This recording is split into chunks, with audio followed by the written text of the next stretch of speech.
I work in optics.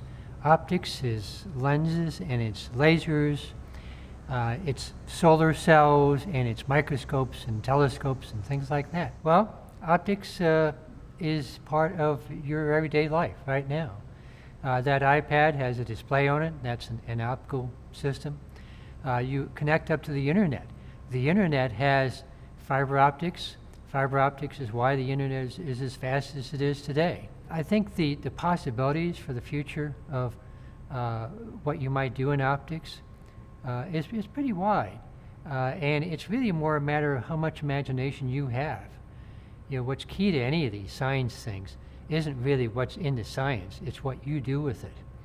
If you have a good imagination and you're creative and you come up with new ideas all the time, that's just the type of thing we need to make that next generation of, or maybe computers that you wear inside your head or something like that. When you have a variety of things that you can do in the future, you're never bored.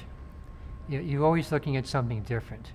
You know, if you're curious about the world around you, well, we can use optics to look at the plants that are around in your yard, or we can use optics to actually see whether the water down in the pond down the street is polluted or not. We could use optics to find out, you know, whether somebody has cancer. So there's a lot of interesting things you could do by going into optics, or really any type of science. Getting into science and technology or engineering types of things is really what makes the difference between the society we have today and a bunch of people living in caves or trees or grass huts. You know, you look at older civilizations, you look at the days of ancient Egypt.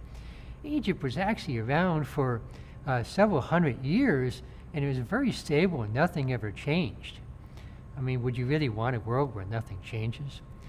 So from my perspective, the way that we're going to create the future and make things better for everybody is for people like yourself, like your kids, to go into the technology and go into optics and go into engineering and figure out how to do things better.